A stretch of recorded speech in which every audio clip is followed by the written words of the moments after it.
How's it going? Randy from 1110s here. The C46 is in for a subframe reinforcement job. It's a common issue with these cars, mostly the coupes, some of the convertibles as well. What happens is the body actually starts to tear where the subframe bolts to.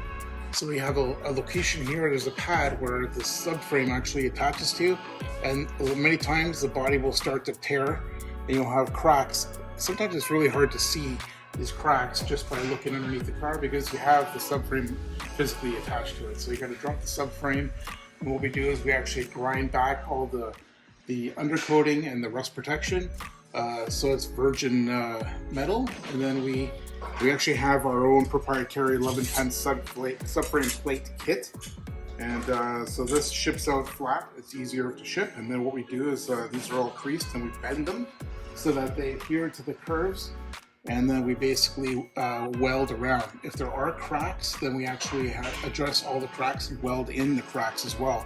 This is actually a perfect specimen here. This car doesn't have any cracks at all. It's just done preventatively.